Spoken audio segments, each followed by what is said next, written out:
if you don't have something going for Black Friday, Cyber Monday, Small Business Saturday, do something.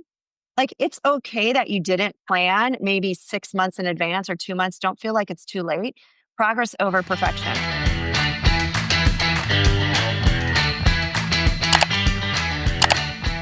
Today, we are talking about e-com marketing, how you can help product-based businesses, those who have Shopify sites, for example, sell more of their products. I'm Emily Reagan, and I train virtual assistants to be marketing assistants and beyond. And this show is dedicated to helping you get better with your services, expand your knowledge so you can say yes to the client work. Specifically, those e-com clients. We're talking about subscription box owners. We're talking about product-based businesses that are selling something, whether it's Etsy, Amazon, or Shopify. Today, I have Carlyn Bushman, the founder of Carlyn Bushman Consulting here. She's the powerhouse behind the Pop Academy, which you'll hear all about. She is really all about the strategy, the business finances for product-based business owners. She helps them scale and stay profitable.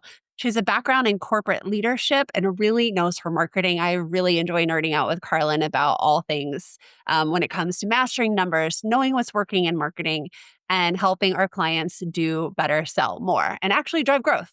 Really hoping you can step it up when it comes to planning Q4 and annual sales for 2026 and thinking ahead with Black Friday. I know this episode is coming out right before Black Friday, but there's still lots of good marketing insight when it comes to reviews, abandoned cart emails, and marketing that is working. All right, let's jump into our episode. Hey, Carlyn, welcome to the show. I'm so excited to talk about e-com marketing with you today. Tell everyone hello, a little bit about you and how you got in this business. Absolutely. Emily, it's so nice to see you and be with you today. Thank you so much. I am Carlyn Bushman, founder of Carlyn Bushman Consulting and the infamous Pop Academy, which stands for Progress Over Perfection. I am really about business strategy, which I know sounds big and theoretical, but it's really me loving spreadsheets and numbers. That's my love language, and KPIs and all the really juicy stuff. So I try to make that fun. Along with that, I do a ton of educating because I feel like education in this space, no gatekeeping, that's one of my mantras, is so important for any business, any founder, any CEO. It really drives confidence and it's transformational when I really can witness this. Like, how did you get in this space? I don't know your startup story. I don't know your origin Oh, story.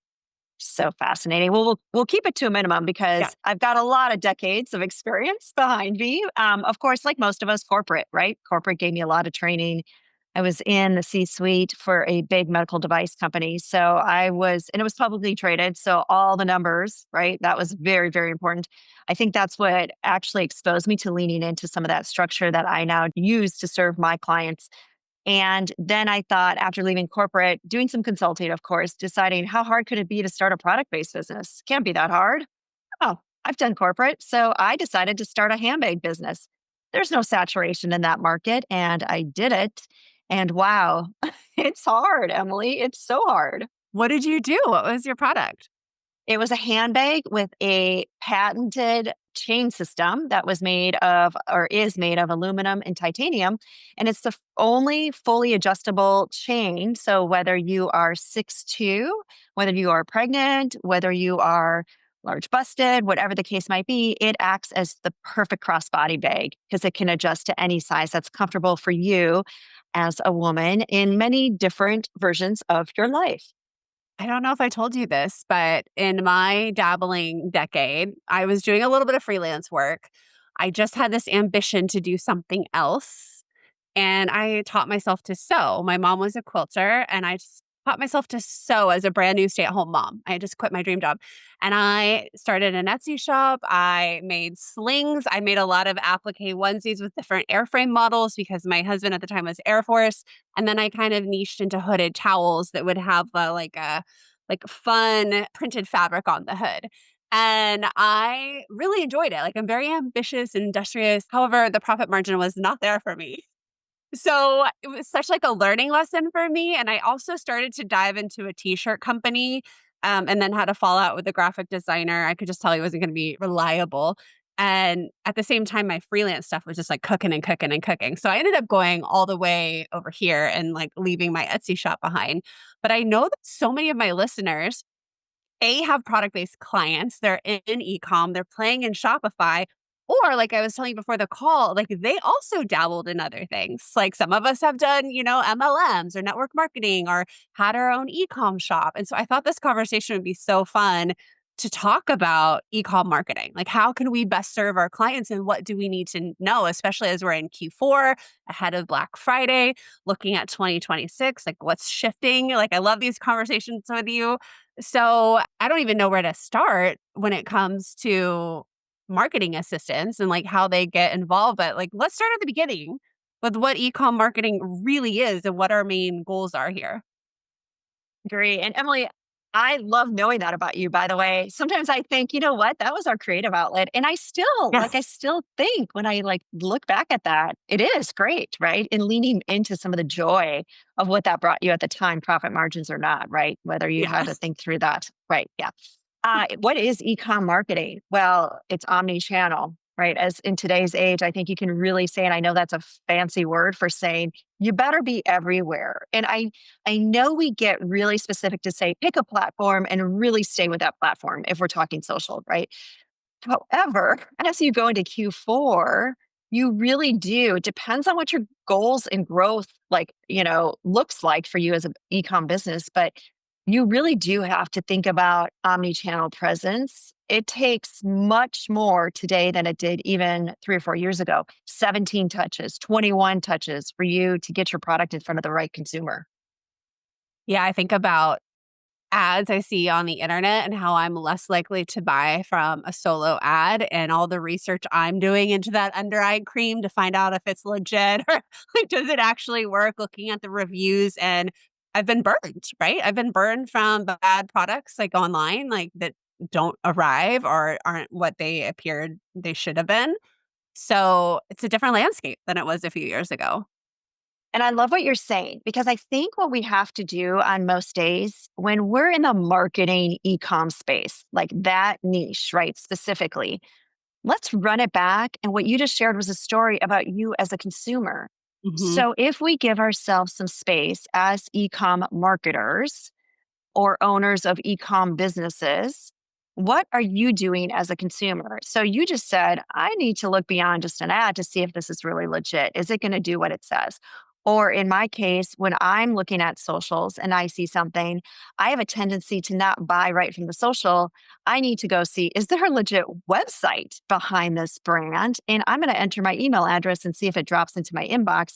And then I'm going to see if I get a follow up email. Am I going to get a discount code? What is this really going to look like? Right. So think about how you're using social or these omni channel presence to purchase as a consumer. I think too often we think we know the right way, but as a consumer, you really have to figure out what does it look like when you're doing the shopping?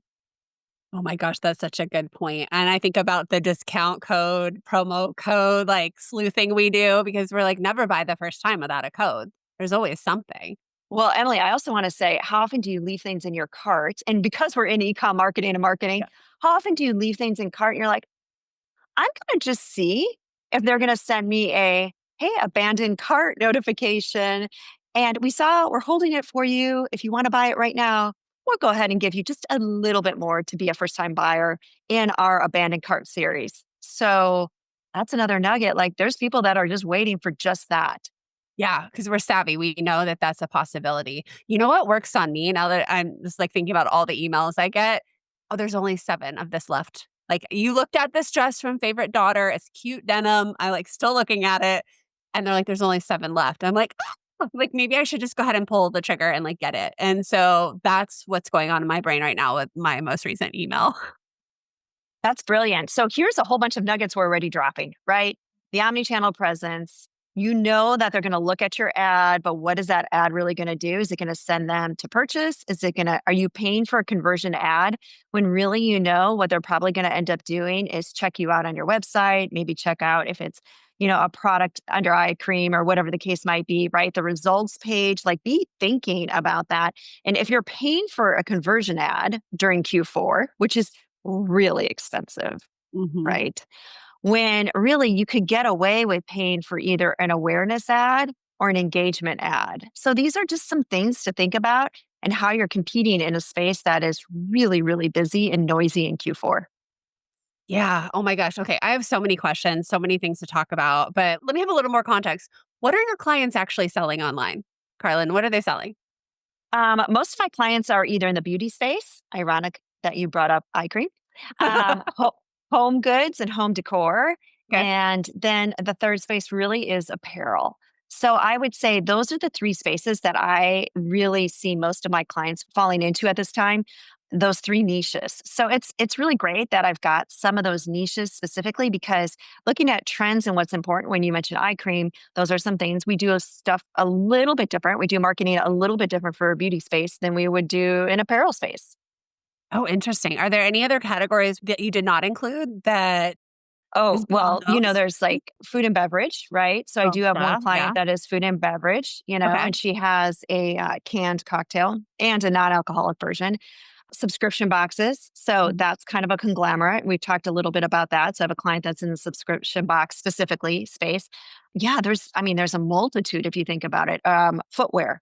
I have one client who's in footwear, right? Accessories, jewelry, things like that. That's another client. So it can cover quite a large space. And I think you really have to approach, if you do marketing for e-com businesses, really get to understand what that space is, that niche, as we like to say. Sometimes I see clients who I came from the creative world. I had a lot of designers and bloggers, furniture painters, and some of them were trying to add a product line also Hmm. for that revenue. In addition to affiliate marketing, they're always looking for new revenue streams, but they weren't always like hitting the numbers that they probably didn't have like the economy to scale for that. But I think what we're going to talk about today can still help those people sell their products. And sometimes as a marketing assistant, we're behind the scenes when they start that and we're just kind of like, all right, go time. Like, how do we help them sell this? Because we want to see them be successful. So since this episode is coming out right before Black Friday, I feel like we have to have a conversation about this, especially so we can get our brains going, probably for 2026 to be realistic. But what are some selling tips, marketing tips that we can utilize as marketing assistants to help our clients? Because you just said it, the ads are expensive. We're all getting bombarded with all the deals. And what can we do to stand out and get more sales? I mean, that is the $1 million question, right? Right. I mean, if there was a perfect answer for that, I too would like to hear it. But I think there's a lot of different things. First of all, I think at the forefront, as we're talking about the timing of this episode, if you don't have something going for Black Friday, Cyber Monday, Small Business Saturday, do something. Like, it's okay that you didn't plan maybe 6 months in advance or 2 months. Don't feel like it's too late. Progress over perfection, right? So that is what I teach, and that is what I would say is if you're listening to this and you don't have something, have something. The second thing that I've seen work really, really well is don't make it the same thing every day. So you want to be able to offer something for Black Friday, for Small Business Saturday, and for Cyber Monday. Like, have different styles of sales. So maybe one is site wide, maybe is buy one, get one, gift with purchase. There's can be a number of different things.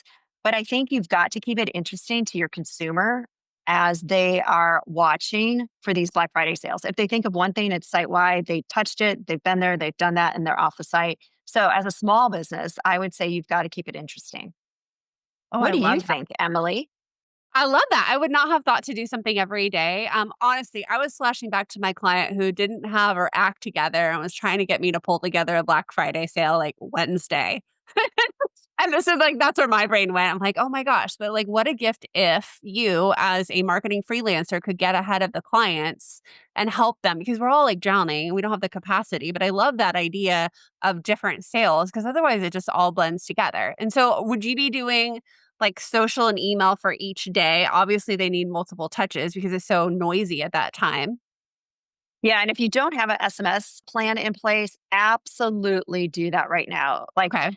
whether you're going to make that in time for Black Friday or Cyber Monday, it takes a little bit of time. You have to get verifications, you have to build that list. But if you've got 12 people that have given you their number and it's been verified, send an SMS to those 12 people. SMS is the one thing that is actually outranking emails sometimes in sales that I see on the back end of Shopify. It's just the way it is, right? Because there's so many filters that are set up in our email systems now, and we get inundated that it can easily go missed. And then you've got the whole thing where is it going to spam, XYZ, right? All those things. So I highly recommend, even before your end of year sale. So many businesses do like an end of year anniversary sale, maybe after the holidays, maybe going into January. Have something like that set up to think, okay, my Black Friday, Cyber Monday is not going to be perfect, but my end of year is going to be amazing. And it's going to be amazing because number one, I'm planning for it like right now. And number two, I'm going to have some type of SMS campaign that I can use to filter into the end of year or whatever your, season sales might be. And it just made me think of my client's launch earlier this year. We went back and I made sure we had that phone number on all forms because his people just were not opening emails and we had better luck with SMS. And of course, yes, it takes time. Plan on running into snags. I was doing mine in Active Campaign. Do you have a favorite SMS program that you like that you recommend? I do. We use Clavio or Clavio. Not sure. I know I've I heard don't know. both pronunciations of it, potato, Yeah. potato, right? But I think Clavio does a really good job. So we've used Okay. a lot of their platforms for CPG e-com businesses, and we've been really, really happy with it. Okay, cool. Is there any like tricks for those to convert? Like I've gotten the like webinar alerts, like, hey, our webinar is starting. And I'm like, who are you? Like I can't even tell. But I wonder with ecom, are people like warm? Do they know who the number is? Are they used to it? Are there tricks to how you write the text so people actually click? Yeah, I think you've got to have an image. If there's a way for you to include an image, and I know Klaviyo can do this, if there's a way for you to include an image, and when I'm talking about Klaviyo, I'm talking specifically e-com businesses. I'm not necessarily talking about service-based businesses. Yeah, I'm not talking about service-based businesses, right? There's a couple other platforms that are better, but for e-com businesses, I would say Klaviyo. For service-based businesses, I like Go High Level, Active Campaign, right? There's a few Yeah. others out there that are really, really nice. But yeah, you want to create the message so it actually has attention. You know who does a really good job is this is another thing, by the way. I'm going to back up. Subscribe to a few of your favorite brands and subscribe to their SMS. Why would we always spend our energy and time feeling like we need to reinvent, reinvent, reinvent, reinvent, right? So I receive quite frequently, I might add, Alice and Olivia SMSs. They do a really good job. And what I do is I screen capture those so I can look at how they're doing it. I figured they have the budget that is really large to be able to do stuff like this. So I'm going to take a look at what are they sending out? Like there's no reason I can't learn from others that are doing a really good job in the space. Ooh, I love that. Like sometimes I see product descriptions in catalogs that are real like kitschy or funny or snarky or different. That always Oh, catches my mind. Are there texts like that? Are there SMSs like that? they are. And I love Okay. that you pointed that out because why would we not keep joy and humor in Yes. our messaging? I mean, the minute you're like, you sit at your desk and you see an SMS or you see an email or something like that, and it makes you kind of smile or laugh, like there's those where I'm like, oh, so clever, so clever. I love it. Right. I feel like I wanna create a gallery or a collection of these as, like, inspiration because I love, like, reading that, and then I want someone to share it with, like, "Hey, this is so funny," but, I guess that's what my work group is for, but I like to analyze what's working and then make it my own. Of course, we have ChatGPT to help too, but if you start with oh my god, I have so many freaking screenshots on my phone, Carlin, like, just, like, add copy ideas, and I know, like, now you're telling me to add text. Take those screenshots and put those into ChatGPT and let ChatGPT to help you there too. And I think you've really touched on something important. When you're using AI or GPT or Gemini or Perplexity or whichever of the platforms you're using, they're really great, but you have to feed them the right prompt as you and I, like we know this, right? So you don't want to become like too universal. You don't want to become too vanilla, right? So if you use these screenshots and then you have your branding, that's part of these screenshots, and then have some inspiration or assistance from AI, that's great. If you just go in and say, create something for me that, sounds fun and interesting, everybody's probably doing that. So Yeah. be careful when you do that. Like really use what stands aligned with who you are and what your messaging is, and then give some examples. Just put the screenshot into GPT and it'll look at it. Oh my gosh, I love that. Okay, back to the Black Friday. So I'm Yes, thinking ma'am. about like different deals on different days. Is there an order that makes the most sense, like the site wide? And I feel very vulnerable right now because I haven't helped any e-com businesses. And I always get requests like, who do you know that does ads? Who does email marketing for that? Because it's such a specific niche. And so I'm really discovering here with you. Of course. So the one thing that I want to really make sure of, change your website homepage. So it's really easy to have duplicates inside of Shopify. So when you get ready to have these sales, whether it's your anniversary sale or in this case, Black Friday, Cyber Monday, change that hero image, change the homepage. Don't have just your, winter wonderland look or whatever it might be at the time. Make sure you change it. So duplicate it and start working on it. If you haven't done it, of course, I know we're right on the heels of Black Friday, Cyber Monday. If you don't have anything else, put in an announcement bar. That's really, really easy. Here's another really great idea. If you're not sure what sale to do on which day, Shopify has so many, and I lean into Shopify, but I know WooCom and some of these other places, I think it's BigCommerce, Big E-commerce, they have this tool as well, but I'm going to lean into Shopify. If you're in Shopify, there's an icon in the upper right-hand corner. It's next to your notification icon, and it's called Sidekick. And Sidekick is the internal AI piece of Shopify. You can ask Sidekick anything. And what I would do, since Shopify has all of your data, everything sits in Shopify. It knows your customer behavior.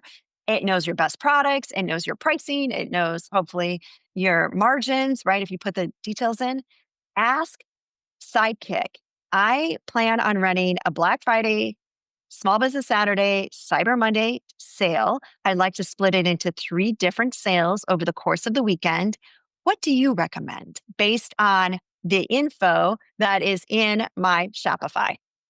Oh my gosh, it's genius. It will gather the data and tell It will you. gather the data. It will, and it will make suggestions. And then you can take that and decide because every business might be a little bit different. So to answer your question, could you do a buy one, get one on starting Thursday at midnight or starting Thursday just post Thanksgiving dinner in the US, right? And then do you flip that to something a little more aggressive before 12 on Friday? Think about the doorbusters. Think about like when you used to actually go stand in line to get into a particular store to get the before 10 o'clock or before 12 o'clock. And like you mentioned, selling fast, 7 left, right? And using some of those things. But ask Shopify to help you identify because it's going to be very specific to what it sees inside of your store. It is not just ChatGPT. It is not just what everybody else is doing. And then you can take that information from Shopify and put it into GPT. Now it's got real information about your store. So using tools like this, it's a great starting point. Is there a point when there's like too much, like too many promos? I mean, is there like a limit where we should be like, all right, that's because I mean, you could go crazy. And I am thinking of a friend that I was looking at her Black Friday and she was a service provider, but she had like 7 different things happening. I was like, oh my gosh, it was almost like too much. But is there like a sweet spot?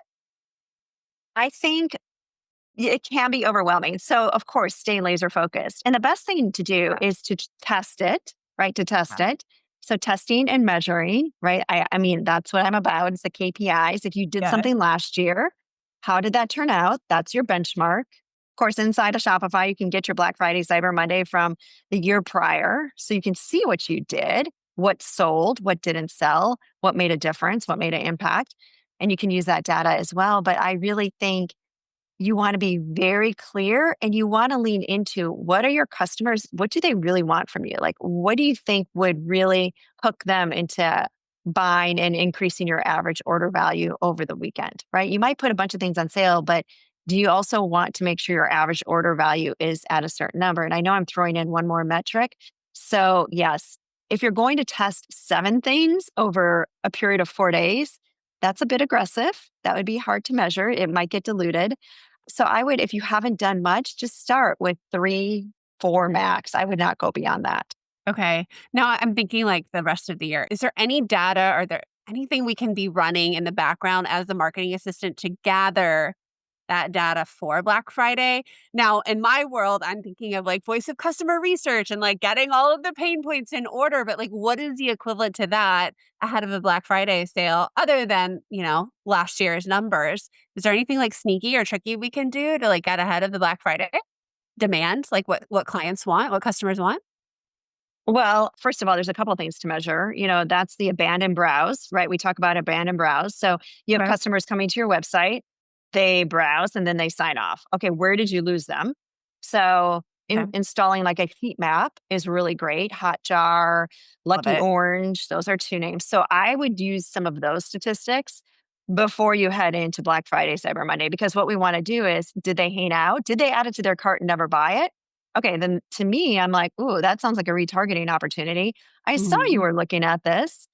Because you were looking at this 2 months ago, 3 months ago, whatever it might have been, and they didn't buy, I'd retarget them in a separate email campaign. I would do segmenting without a doubt. So when you ask me to look at historical data, I'm going to look at where can I segment my audience because my open rate's going to be better, my click-through rate's going to be much better. It's really important if we're talking email specific only. And then I know my customer. How great is it to see? Can you imagine, Emily, if we got an email and it said, I noticed you were looking at this eye cream. I thought of you because it's now on sale and it's a great time for you to try it. You're like, Bye. right? How easy. I'm like, you're right. And thank you for reminding me. Yeah. That would be amazing. Yeah, because I forget all the time, or like sometimes something goes wonky with the credit card, or a kid is distracting me and I don't want to get up off the couch. And so I actually appreciate reminders. I appreciate being told when things are on sale because that, I mean, who doesn't want to save money? And makes me feel taken care of, you know? Right. And I know Amazon does a really, and I'm gonna talk about Amazon for a minute. Amazon does a really great job. So as you know, their Prime days are scattered throughout the year. Hmm. And one thing that I know when I go to the Amazon site, it will say to me, you purchased this previously. It's now on sale. Do you want to buy it again? And it's almost like click, click, right? You're like, that just happened. Oh gosh, yeah, I forgot it did that. I didn't think about that. Wow. Okay, so I'm thinking about what else the marketing assistant can do to help their clients who are selling. Do you have anything like I'm sure because you work with all the clients, like what do they wish their assistants did and help them on the back end? Come up with creative ideas. I think so much of, and I did this recently with a client, two clients actually, where ahead of Black Friday, Cyber Monday, really, you can do this any time of year. Whoever's on your team, whether you have a team of two, a team of five, maybe a team plus an agency, whoever the players are that are part of your organization or your company, I would ask them and create a deadline to submit 10 visibility ideas for your business. And again, these 10 ideas could be so broad. It could be from PR to email marketing to SMS to best trade shows, trunk shows, pop ups, speaking engagements, podcast episodes, whatever it might be. But I would lean into your team and have them all as a CEO, as I'm running a product based business or any business for that matter. What a gift it would be if I had 20 ideas, 40 ideas, and that is 10 from each person. And lean into the creativity that exists on your team. You don't have to think about this yourself. So if I'm working with a great marketing VA, if he or she can come to me with 5 ideas that are unique that I haven't thought of and or maybe repetitive and I forgot about, it's such a gift. I'm Yeah. like, oh, thank you. Thank you. Well, It's the thank mental you. load, right? It is. And it's what keeps us up at night, right? Where are the sales coming from? Can somebody else out there ever come up with a different idea for me or something I could try? Yeah. And take the lead on it after and help me Yes. actually implement it. And I like the creative, like things that are like different. Like that's really how we stand out. But that's usually takes its own like special juice to get it going on top of the daily operations. Right. And it's so easy, Emily, to lean into daily operations. It's kind of like, okay, I'm going to do these tasks. I'm going to do these tasks. I mean, I do it, right? And then, I mean, leaving some space for the creativity of serving a client, it feels like a guilty pleasure, but really making time, like that's the one thing that's going to actually lift the sales. And sales, I mean, that's what it comes down to, specifically when we're talking about Q4, Black Friday, Cyber Monday, any time of year. But I know for e-com businesses, Q4 is really important. Yeah, and I just think about opportunities that could really move the needle, like getting featured in a gift guide or partnering with an influencer. Like they don't just happen overnight. They take like setting it up in advance and working through details. And it's not the same as like a cute, I don't know, real idea. That like you might be able to like do a trending audio like that's trending that week. But some of those things that like high visibility take the coordination and the planning and the forethought. Agree. So that's why you've got to have some short term and some long term, right? You've got to have some short sprints that have to happen right now because we're Yeah. in a sales mode. And then you've got to also be laying the foundation for the ones that require nurturing, relationship building, details to follow up, like all those things. And just layering those into your calendar are really, really important. Now, like I always say, you can do anything, you just can't do everything. So get really clear on the things you really want to focus on and try not to let those operational things take the place of something that's actually going to move it forward. I know sometimes I like to distract myself with like easy, like bitty, Totally. and that's, yeah, it's self sabotage, really. Okay. Is there anything else that a marketing assistant could be doing? Do you hear your clients say, like, oh, I wish my team did this?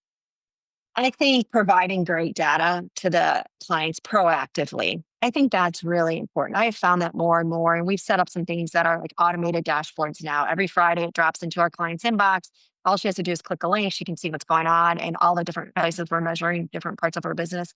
So I think proactively sending your client or whoever it is you're working with data that supports the business and the business growth, and or if it's flat or if it's declining, the facts are the facts, you just got to address them. And I think Yeah. more consistently doing that, if you can do that on a weekly basis, if somebody drops things into my inbox on a weekly basis to share with me the health of the business, amazing, that I don't have to go ask for it. Oh my God, I agree. I teach that in my UDMA school. I'm like, whenever you send that monthly invoice, it needs to come with some kind of report. And like week over week, month over month data is like very valuable for us. So your dashboards that you're talking about, is that through Shopify? Is that like a Looker Studio GA4 thing, or is that something you've like custom built for your clients?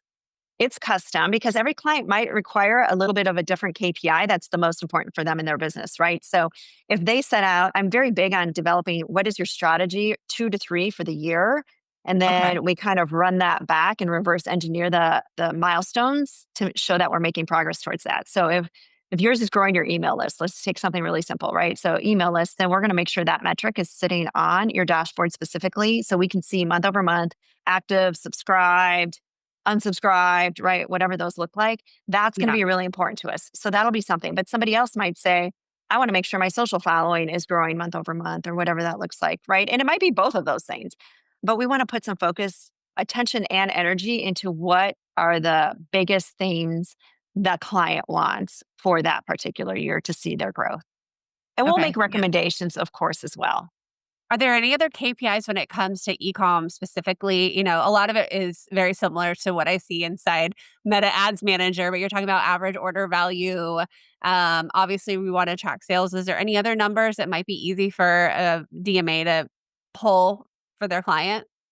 Well, average order value is really, really good because if you have the same amount of orders month over month, but you're raising that average order value, that's spectacular. Now, I do average order value for D2C and there's average order for B2B. So if you're in the e-com space, you want to also track the average order value for your wholesale clients. So keep Okay. an eye on what that looks like. And then the return rate depends on what kind of business in, but you want to make sure that you're tracking the returns because why are people returning your product, right? You want to keep that under a certain number, of course, because you're losing revenue and it's so expensive with the shipping back and forth, restocking, you have to demo out the item.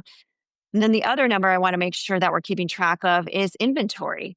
So, what's your inventory? Is it aging out? Do we need to move something? Is something not selling? How many days of inventory do you have left on certain products? That's really important.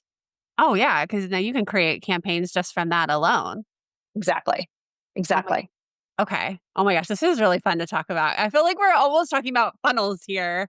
And then you bring up inventory. I'm like, oh, it's like a whole new world. And I think it'd be really fun to help a small business owner have a legit, like tangible product. I don't know. Like sometimes this online space can be so funny. And we're selling courses and membership and digital products, but like to have that tangible thing. I've had a couple clients who have had books, and that has really been exciting for me to help with those funnels to sell them. So I don't know. I find this If you think about inventory, Emily, though, it's so interesting yeah, because as service based businesses, we also have inventory, right? So you have yeah, inventory on your time. So if you're going to take private clients or you're going to fill your course or you're going to do, whatever the case is, but let's talk time specifically. For a service based business, Time is your inventory. So if I look at the period of time over the course of Black Friday till December 31st, okay, how many hours is that? Now back out the holiday time, back out family time, back out whatever it is, and then back out admin time, back out XYZ. Now I'm left with 22 hours of client time potentially. That's Yeah. my inventory. So now I have to make a really hard decision. Do I take private clients in that space? Am I teaching in that space? What am I doing in that space? Now that's my inventory. And I have to say, okay, how am I going to line that up to either make my number, not make my number, roll that into the next year, things like that. So Yeah. it's interesting. And then you also have a product, right? Your digital course, books, things like that. That's your product. And you treat it like a hard good. Like that's actually a product. And where you're fortunate where you don't have to like have a 3PL to stock the inventory, you still have quotas you want to make in moving that inventory out because it does age out. Eventually, it might not be as relevant as it was. So it does Yeah. age out.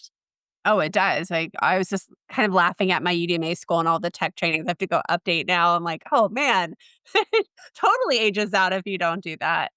I'm thinking about a couple things when it comes to marketing, but since we were talking about marketing broadly and tracking, is there anything you see that's like really working well right now for the clients that you have when it comes to marketing? I mean, it feels like such a broad term, but there's so many options out there. And like you said, it's about focusing on the right one.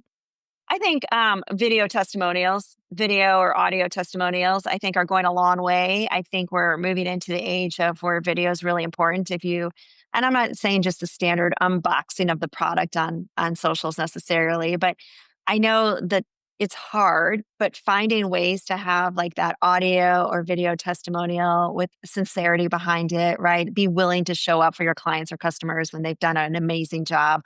I think that carries a lot of weight that I've seen recently trending much better than just the standard like written and even something like Yelp, right?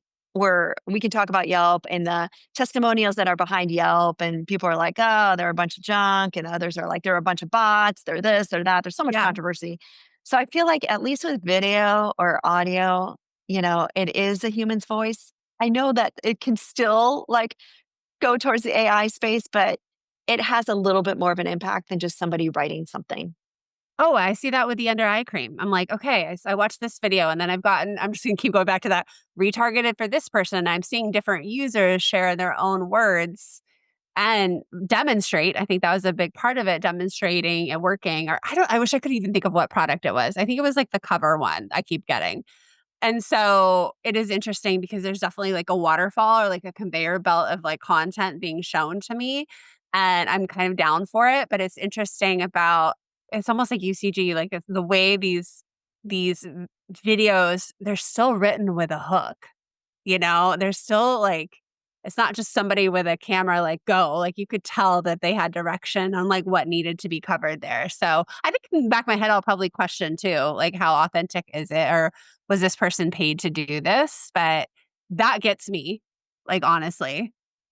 And I think you've pointed out something really interesting that I've seen trending as well. The paid influencer versus the just user generated content, like people just like, Uh-huh. doing it because they really believe in the brand, right? And I think everybody's getting a little more discerning there to say, oh, they're paid, and oh, there's like a real person, right? I think the other thing that we forget across the marketing, and I've talked about this a lot recently, is in general marketing, whether it's service or product, you've worked really, really hard, probably paid a lot of money to get clients or customers into your funnels or into your ecosystem, whatever that looks like, right? So we've worked so hard. It's cost us a lot of money to land those customers or clients. But what about all the people that are already part of your world? Like, what are we doing for them? What are we like circling back to for those clients or customers? Part of marketing is really about nurturing that relationship, dropping in and saying, hey, thank you for always being in my space, and maybe this is the time of gratitude, right? Maybe offering them something interesting. Maybe as we're on the heels of, Black Friday, Cyber Monday, end of the year, maybe it's gift cards. Let's please not forget about gift cards. If you don't have gift cards as a service or product based business, please do something with gift cards. It is so easy to just have those available and for people to be gifting your services or your products to other humans because everybody is running into a last minute scenario. That's like universal. We all run into that. Like you're headed to a dinner and you need to bring a hostess gift, or you're headed to, a book club, or you're headed to something where you're like, oh, I didn't have time to pick something up. A gift card is just such a great opportunity to be able to share small business. Oh, that's so smart. I would not like, I completely forgot about that. But yeah, that's what I buy my parents all the time because it's consumable. It won't just sit on their shelf. Right.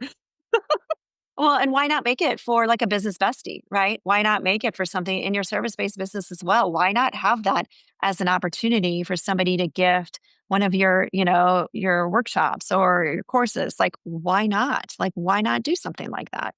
At least don't make it a barrier to entry to having sales on your site. Yeah. What do the teams look like for most of your product-based businesses? Like, who's on their team? Do you know that?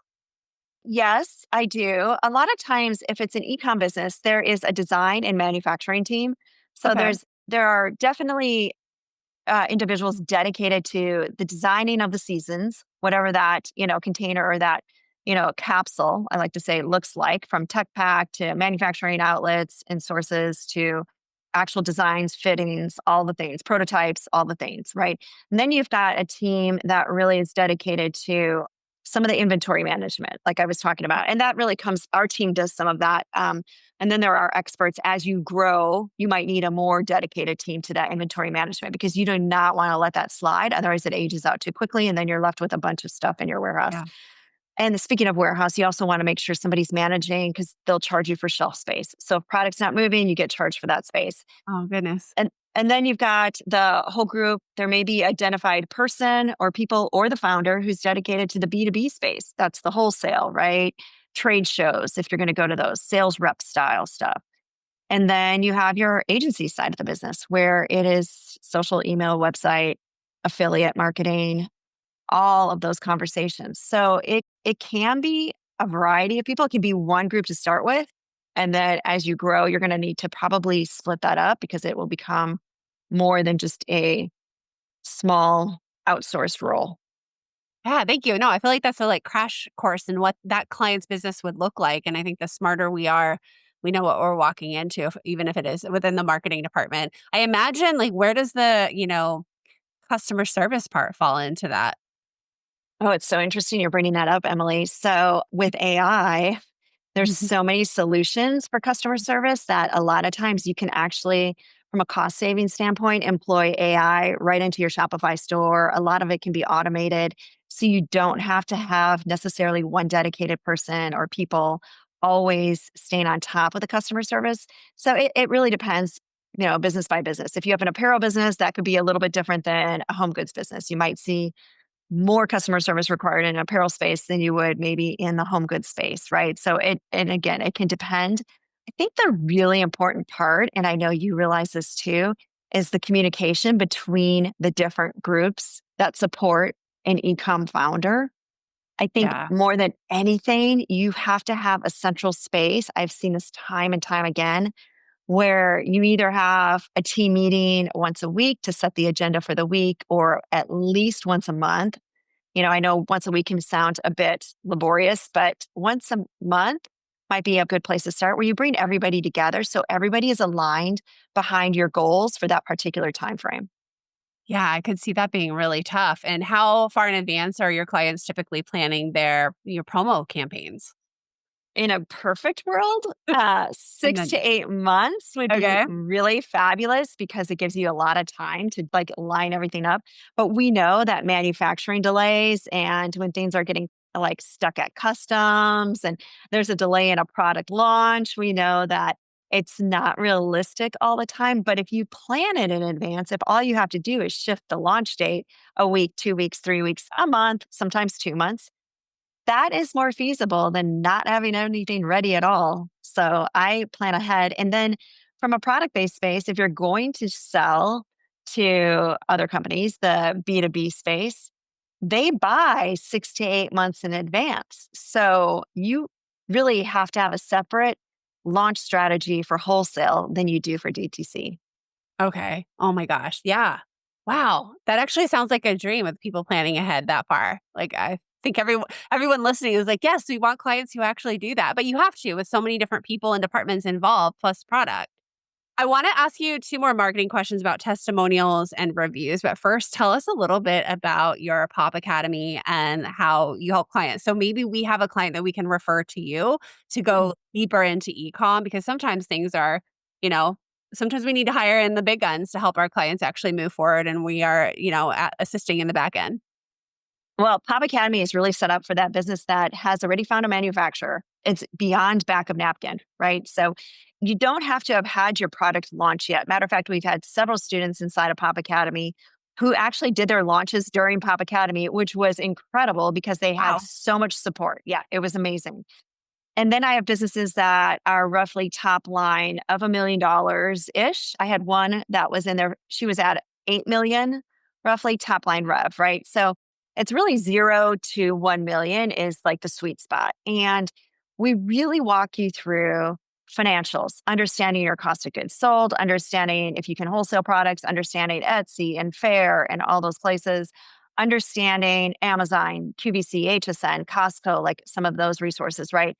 Then we go into Shopify. We really like the tech platform through the whole thing, and we really weave AI through the entire course as well. So it's really set up that way. And then we also touch on email marketing, organic social, paid social, email marketing, all the things that have to do with it, affiliates, et cetera. So we cover a lot in 10 to 12 Okay. weeks.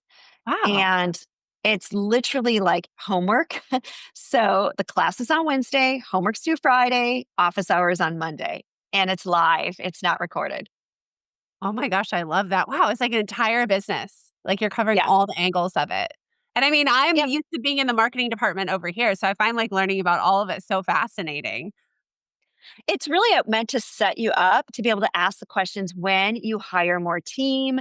Are you going to do this yourself? We really Yeah. talk about the foundation of growing your business, starting and growing an e-com business so that you have the questions to ask. So you can look at contracts. You can understand, how am I going to budget for marketing? What does that look like? How much money do I need to have inventory? I mean, we talk about money quite a bit. I mean, I really, really want everyone to get a good foundation. So when somebody says, what is your marketing budget? You can actually say, it is X. If we do this year, this is how much I can spend on marketing. And if we kill it, then I can like allocate or reallocate another 10,000 to marketing because we're killing it, right? But you have a plan, so you're not feeling like, I don't know. I don't know what my marketing budget is. I don't know what my, inventory value is. Like, I want you to know that. I really want you to know all those things. Good. It sounds so good. Like you really set them up for success. You have a freebie too for us that we can share with our clients as well. And it is about grants. You want to tell us about it? Yes, I'm happy to. So it's a living document, so it's always updated because we know fundraising in the space of service or product-based businesses can be a challenge. And we have a running list of grants that with deadlines and all the things you need to be able to apply for the grants.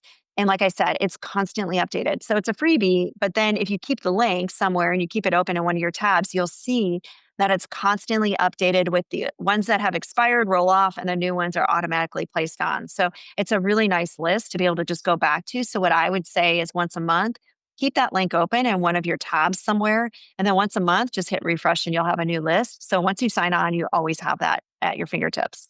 Oh my gosh, I love that. What a good resource. And then we can keep an eye out for our clients with that too. Thank you for sharing that. We'll put the link in the show notes so you can download it and get this ever evolving grant list. And Perfect. I want to ask you two marketing questions as we wrap it up too. And I think about when I talk to other business owners and what they wish their team would do. And you kind of already touched on it, but being able to take the initiative of some of the marketing and cover the basis. So I know how important reviews are and testimonials. So do you have anything or do you teach a system on how the team can gather that? Is there anything that's like working well in this space so a marketing assistant could plug herself in? So if we're talking about e-com specifically, we all get those, right? So you get those, please leave a review, please like, and you'll end up like in this funnel. We've used the word funnel a couple times, right? And I think Yeah. service too, like, please do this review, et cetera, et cetera. Yeah. And, there's a lot of systems inside of whatever tech platform you're using, if it's Shopify or, that you can have Judge Me. That's one of the apps that we use pretty consistently inside of Okay. there as well. It's a good app. It's one that we've vetted that we have found to be the most beneficial at this point. It's hard. I'm just going to be fully transparent. It's really hard to constantly get reviews and have them incentive. You have to, though, you have to give something to your customer if they're going to give you a review. There has to be some tie into a $10, $20, make it a funny number, right? Like if you're going into 2026, make it a $26 gift certificate. I don't know, be creative, but we are still trying to crack that nut a little bit better. Our statistics are okay. They haven't been great with getting consistent reviews. You have to be everywhere, though. This also requires an omni-channel presence. So it's SMS, email, social, and staying consistent and sending those review requests out there consistently, specifically for ecom. Yeah, I feel like a review, sometimes I have good intentions, like, yeah, I'll do it. But if you hit me up on the right channel at the right time, I actually will. And it's not, Exactly. it's not that I don't want to be helpful. It's just there's so many We're options. busy. So I love incentivizing. I never thought about doing that for e-com specifically, but yeah, I want something out of it. Here's what's really interesting. Viore, as an example, that athleisure brand Viore, I think a lot of people know who that is by now. When they sent me a birthday, so they sent me something for my birthday, and they've done this every year. The birthday dollar amount was $35. And the fact that I can share this with you today is so interesting because it was different. And they gave me a gift card for $35 to go to their website and buy something. Now, if you know Viore, most things are not less than $35. So they Oh, know that I'm probably going to buy something, maybe $42, and I didn't have to spend so much. But the fact that I can tell you, and I just thought of this as you were talking, that Viore sent me a birthday gift certificate for $35. That is so different. That is different than the 10% off, the 20%. Like, be different. Be different. So people share a story like I just shared. So for anybody listening, you could go to Viore, give them your birthday, and they'll probably send you a $35 gift card if they're still doing that. So I think it's really good if you're going to do any incentives that are specific to like reviews or birthdays or something like that, be yeah. different. Oh, yeah. I wanted to make a joke about, oh, were you turning 35? How thoughtful. No. Yeah. No, no. No. Viore was clearly not around when I was 35. And I'm not even going to say how many years ago that would have been. So, no. Yeah. But I mean, that would make me pull the trigger and buy the $100 joggers because I know I'm getting 35 off. But like, yeah, that's so kind. And then I think So, about my, see, that's your reaction. That's so kind when they're saying that's another sale. I yeah. mean, perfect. But then I think about, I don't know, my dentist from a couple, states ago sending me a happy birthday email. Well, nothing. There's nothing. I'm like, don't even bother. Don't fill out my inbox. Don't do it. Please don't No. do it. It's one Give more me thing I have to delete. give me a teeth whitening or like I don't know, do something for me or the just tell me happy birthday. I'm kind of annoyed. So Yeah. I like having like something in there. That's really smart. I think they should hire one of your team members because I think that would be a great case study to point out to them that it had the opposite effect. Don't do that to Yeah. me. Yeah. I do like when they give me referrals because as a military spouse, I'm like, oh yeah, this dentist. I'm more likely to refer that dentist now because I know that I'll get a little kickback, even if it's like a coffee gift card, which will make my teeth yellow and make me need to go back and just kidding.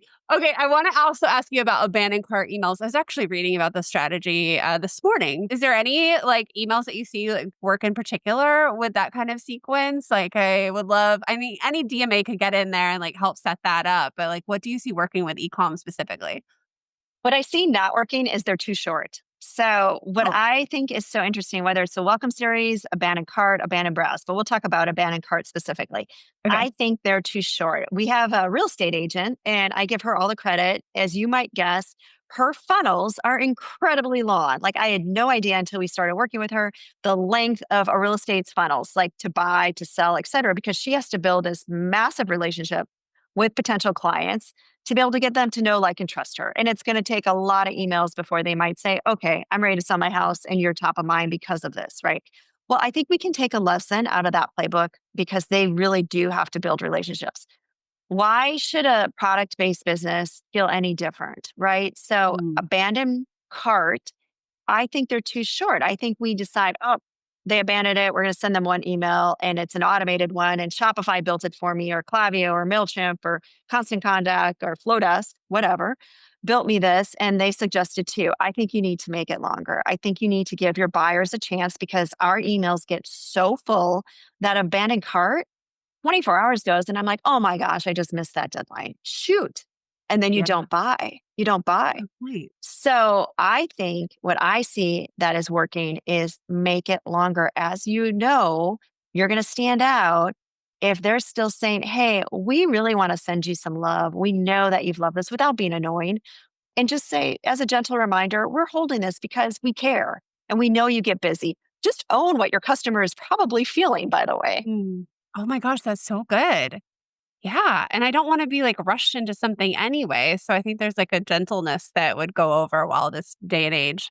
Okay, one thing I see online, I feel like we need to coin something for this, and I'm gonna try to articulate it, but have you seen viral video short form videos where it's, like, the founder story?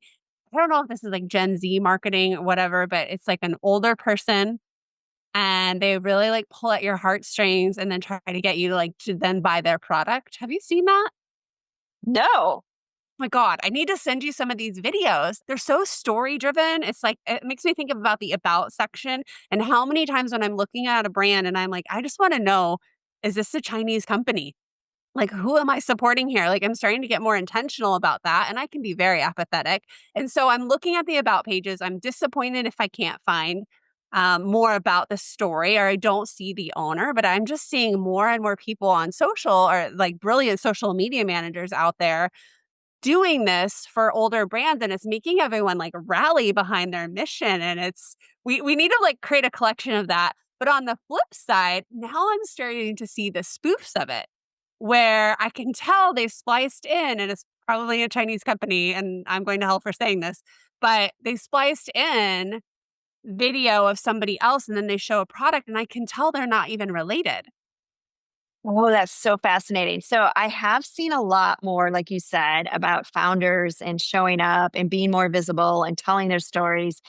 And I've loved that, actually. And some behind the scenes, as we know, that those always get the most engagement for all the reasons, right? People are super curious about who actually founded the brand, right? And like you said, a lot of the larger, nostalgic companies are coming out and doing things like that. I have not seen the spoofs yet, so I will have to go take a look at that. But I think it shouldn't prevent us from really leaning into being the human out there behind the product or service that we're, sharing with our world, and why we're sharing that with our world. I think that does go a long way. And I think there's something to be said about community. And I think this is a big topic too. I'm seeing a lot of ecom brands build community with their product. And of course, I feel like it's always been around a bit for service, but now I'm really seeing product-based businesses build communities inside of social platforms. And that's where they get a lot of sales too, because that inner community gets like maybe the first look at a new launch drop or something like that. And because they're part of that community, they get first access to it. They get it first and they feel unique, and, Yeah. it's a certain thing. And then it goes public. So I think that's sort of that new VIP list we used to use from email marketing. It's now drifting over into the social community space.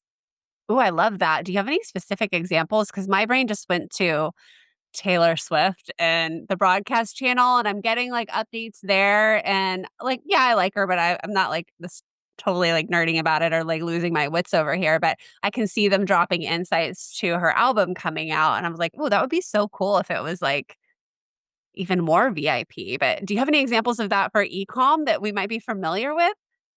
Well, we have clients that we're doing that with right now, specifically as a test, but we Okay. are building communities. So for instance, we had one client that actually launched her product during Pop Academy.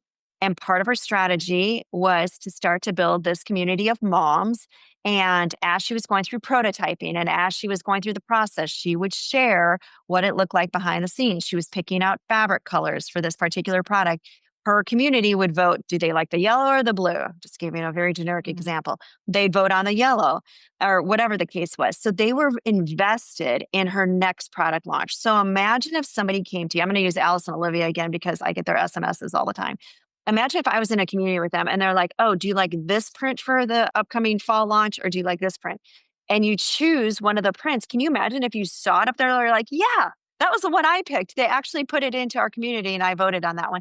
Like now I'm bought in to Alice and Olivia. And if that print shows up, I'm probably going to buy it. I mean, depending on the price and if I have a VIP discount or something. But it's really great to be able to have that attachment to a brand at that point.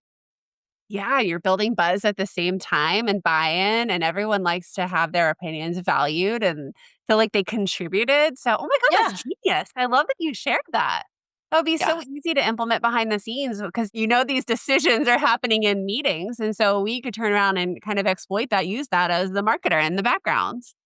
Well, Oh, and once again, it's market research, right? Like, let's ask our audience what they would prefer. And I don't even do this as much as I should. This is like the behind the scenes stuff that we do for our clients and like working with you on yeah, this and having totally. this great conversation. And then I look at my own business and I literally need to listen to this episode and write down a bunch of these ideas for my own business because I spend so much time pouring into others for this. And I think, yeah, why am I not asking for some market research in this space as well? So, yes. Oh my gosh, I love that. I'm reading The Mom Test. Have you read that book? It's a little bit older, but it's about some of those market research questions that you ask ahead. I see you writing it down. It's by Rob Fitzpatrick, but it's really smart. Like the questions that you can ask, but you could always. I messaged our friend Brenna McGowan. I was like, you should steal these questions and build them into a pre-launch, like no matter what you're selling, because not only are you getting market research, but you're also like doing exactly what we talked about here, like including them in the product launch. And everybody likes to feel like a special snowflake, right? Yeah, absolutely. Especially in today's day and age, right? Like we said, it's so saturated. How are you going to be a little bit different? How are you going to take Yeah. some of these great ideas, make them yours, but make them really yours, right? Yeah. Yeah. I hope our listeners, I hope your brains are just kind of exploding with ideas right now. If you are working with e-com clients and product-based businesses, will you DM Carlyn and I and tell us like what your client is selling? We would love to hear from you and what your biggest takeaway was from this episode. Carlyn, you have a whole helpful YouTube channel where I know we can learn, like you've had a really good guest over there talking about this e-com marketing niche. Is there a good place to connect with you? Of course. So very, very simple. Carlyn Bushman Consulting, my YouTube channel, Instagram, LinkedIn, website, all the above, right? You can definitely connect with me anytime. I am all about no gatekeeping. So as you might guess, ask me anything and I will share anything I can with you to help you grow and scale your business. All right. Thanks so much for being here. Hey, I hope you enjoyed this episode. I hope it gives you the empowerment, the encouragement to go in with an e-com client and be able to help them. You can't be all things in all departments, but we've given you some great ideas to run with so you can take leadership and ownership and help do the marketing. Carla and I would really love to hear from you if you do have product-based clients, if you are helping them behind the scenes. What are you doing? What are they selling? We want to hear it. You can DM us on Instagram. I'm at Emily Reagan PR and Carlyn is at Carlyn Bushman Consulting. We want to hear from you. Don't let this episode go into a black hole. Use it to expand your own network. And if you're doing this kind of work behind the scenes for clients, then you need to be in our digital marketers work group. It's our referral community. We share jobs, we nerd out on marketing, like things you're hearing on this episode today. And we also support each other because it is a little awkward and lonely when you are the freelancer expected to run your own business and do the client work and live your life. So why not have a community of people who support you, encourage you, and help you get better? So you can apply for our digital marketers work group. We just let in a couple new members every month. So go ahead and get your application in now. I hope you join us in the next episode. Here's to growing better, more profitable freelance businesses. Unicorns Unite.